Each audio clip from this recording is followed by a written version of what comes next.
Why do we celebrate Christmas? Hello, I am Eric. I'm here to help you to discover biblical truth and to apply it to your life. Now, a better question to ask that we probably should ask first, instead of why do we celebrate Christmas, is what are we doing when we celebrate Christmas? Now, for many, the Christmas holiday, it's about gifts and presents. It's about food and family. And there's nothing wrong with those things, except for when they become what Christmas is all about. Christmas is so much more than these things. In Christmas, what we're doing is we are celebrating the birth of Jesus. Jesus is the Son of God and the Lord. He is the Messiah. He is the one whom God promised would fix all things. You see, this is what this is all about. This is why we celebrate Christmas, is because of God's promise and his promises. He makes them, he keeps them, and he fulfills them. This is the first in a 3-video series where we're going to take a look at each one of these concepts. Today, we're looking at the promise made. Now, the last part there I just mentioned was Jesus is the one whom God promised would fix all things. And this goes back all the way to Genesis chapter 3. All things need fixing. The world we live in is messed up, and people are messed up. That's not how God designed things to be, though. When God had finished creating the universe and mankind, he saw that everything that he had created was very good. Genesis 1:31. But it didn't stay that way. What happened? Well, in Genesis 3, we have the story of what went wrong. In short, God had told Adam and Eve to eat from everything in the Garden of Eden except for the fruit of one tree. They were forbidden to eat that. Now, Satan comes along in the form of a serpent, and he deceives Eve. And both she and Adam eat from the tree of the knowledge of good and evil, and in doing so, they disobey God. Now, for that reason, God pronounced a curse upon the serpent and let Adam and Eve know that things were not going to go well for them. Life would become difficult. Work would become labor. And God also kicked them out of the Garden of Eden. Now, because of Adam's sin of disobedience, trouble came upon all of creation. The world began to suffer from corruption and decay as it came under the control of Satan. As a consequence of his sin, humanity was separated from fellowship with God, and we grow up with that separation in a state of spiritual death. As a consequence of that sin, death entered the world, and we suffer from physical death. And there's nothing that we can do to overcome either the physical death that we all will suffer, or to overcome the spiritual death that separates us from God. We can't do anything to overcome our problem, but God can. And he did. He sent Jesus, the Son of God, who is God himself, to become one of us, to first of all make a way for us to be in a relationship with God the Father. He did this by dying on the cross, bearing the penalty for sin, which is death, and rising from the dead, defeating death, and making it possible for us to be reconciled to God. Now, even when God pronounced judgment on Adam and Eve and the serpent, he made a promise regarding what he was going to do. And this is the first promise. When he was cursing the serpent, God said this, "And I will put enmity between you and the woman, and between your seed and her seed. He shall bruise you on the head, and you shall bruise him on the heel." Genesis 3:15. Now, that might not seem like much of a promise, but it is. God promised that someone born from woman would be a great enemy of Satan, who, although Satan would harm him in some way, this promised one would bruise or crush Satan on the head, defeating him. We see that this is what happened with Jesus. Jesus was crucified and he died, but he rose again. In doing so, he defeated Satan. Now, this was the first promise regarding God's restoration of all things to very good status, but it was not the last. In Genesis 12:1-3, there's another promise. Here we have a promised blessing.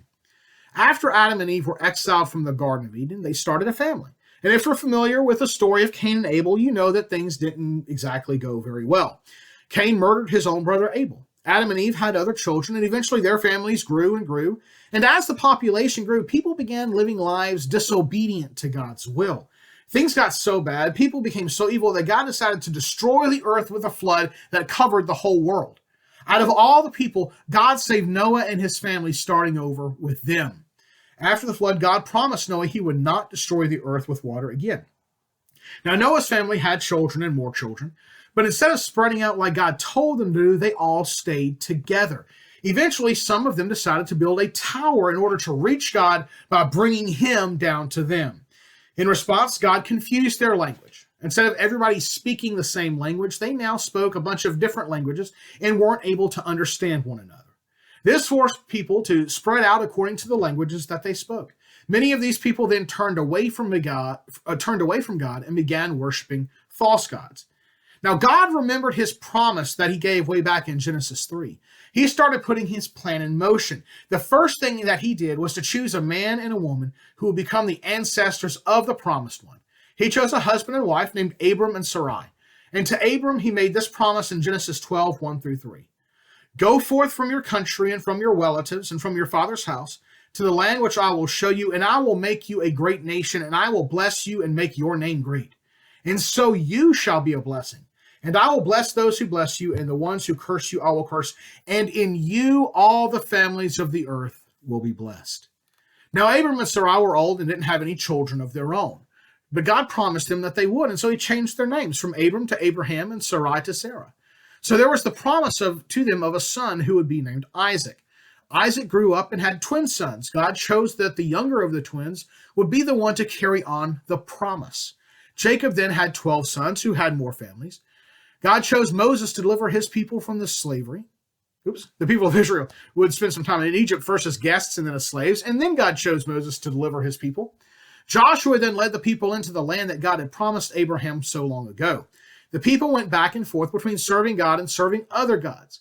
They eventually decided that they needed a king. So God gave them the king that they wanted. They got Saul, who started out okay, but things then went quickly downhill. Things weren't looking good. While Saul was king, God appointed someone else to be a king after Saul's death, a king who would, for the most part, who would do as God wanted. And so that leads us to another promise here, an expansion of the promise from 2 Samuel 7, verses 12 through 16. The king that he chose after Saul was a man after God's own heart, was David. And it was to David that God made another promise, a fuller revelation of the promised one from Genesis 3:15, and the blessing that would come through Abraham. He would also be a king. From starting in verse 12 of 2 Samuel 7. When your days are complete and you lie down with your fathers, I will raise up your own descendant after you, who will come forth from you, and I will establish his kingdom. He shall build a house for my name, and I will establish the throne of his kingdom forever. I will be a father to him, and he will be a son to me. When he commits iniquity, I will correct him with the rod of men and the strokes of the sons of men. But my loving kindness shall not depart from him, as I took it away from Saul, whom I removed from before you. Your house and your kingdom shall endure before me forever. Your throne shall be established forever. Now, we do need to recognize something here. Oftentimes, when it comes to messianic prophecies, there were two fulfillments. One was closer in time to when the prophecy was made, and the other refers to Jesus. The immediate fulfillment of this promise was David's son Solomon reigning after him. But Solomon's throne didn't last long. After his death, the kingdom was split in two. The northern kingdom of Israel and later the southern kingdom of Judah were then taken into exile. After that, the throne was no more. But God's promise would still be fulfilled. Jesus is a descendant of David through Solomon. He is from the kingly family. And as we'll see in future lessons, he is the king who was promised. Now, this promised one, this blessing, this king was not simply to be a king. He was to be more than a king. The prophet Isaiah records another promise of God in Isaiah 9, 2 through 7. The people who walk in darkness will see a great light. Those who live in a dark land, the light will shine on them. You shall multiply the nation. You shall increase their gladness. They will be glad in your presence as with the gladness of harvest, as men rejoice when they divide the spoil. For you shall break the yoke of their burden and the staff on their shoulders, the rod of their oppressor, as at the battle of Midian. For every boot of the booted warrior in the battle tumult and cloak rolled in blood will be for burning fuel for the fire. For a child will be born to us, a son will be given to us, and the government will rest on his shoulders, and his name will be called Wonderful Counselor, Mighty God, Eternal Father, Prince of Peace. There will be no end to the increase of his government or of peace, or on the throne of David and over his kingdom, to establish it and to uphold it with justice and righteousness from then on and forevermore. The zeal of the Lord of hosts will accomplish this. Now, in this passage, we see quite a few things about the promised king. He brings light into darkness. We could look at Matthew 4, 13 through 16, and John 1, 6 through 9, and John 3, 19 through 21 for that. He's also God that he is born. Verse 6 talks about that. We could look to Luke 1:32. We could look to John 14, 7 through 10. We could look to John 8.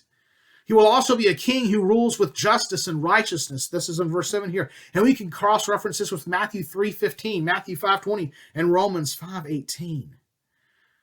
All of these things point to Jesus as the eternal king. Now, following up on the fact that this king's kingdom will not end, the prophet Daniel writes this in Daniel 7. We have another promise here. I kept looking in the night visions, and behold, with the clouds of heaven, one like a son of man was coming, and he came up to the Ancient of Days, and was presented before him. And to him was given dominion, glory, and a kingdom, that all the peoples, nations, and men of every language might serve him. His dominion is an everlasting dominion which will not pass away, and his kingdom is one which will not be destroyed. But the saints of the highest one will receive the kingdom and possess the kingdom forever, for all ages to come. Then the sovereignty, the dominion, and the greatness of all the kingdoms under the whole heaven will be given to the people of the saints of the highest one. His kingdom will be an everlasting kingdom, and all the dominions will serve and obey him. Now, this king's kingdom will not only be an everlasting kingdom, it will be an all-encompassing one. This divine king will have all authority and rule over all kings and peoples. Everyone will answer to him. And there's the further promise given here. The people of the king, God's people, the saints, receive this kingdom. They become partakers of this. And as we'll see in the third lesson, this will ultimately be fulfilled when Jesus comes back and believers receive the inheritance of the kingdom and enjoy God's presence and his peace forevermore. So the takeaway for all this, humanity has a problem. It is a sin problem that leads to physical death and spiritual death, understood as separation from God. God was not unprepared for this problem, but he made a way to restore creation, including humanity, to its original status, which was very good. God made this promise and expanded upon it in the Old Testament in several places. He chose Abraham, from whom his promised one, the blessing, would be descended.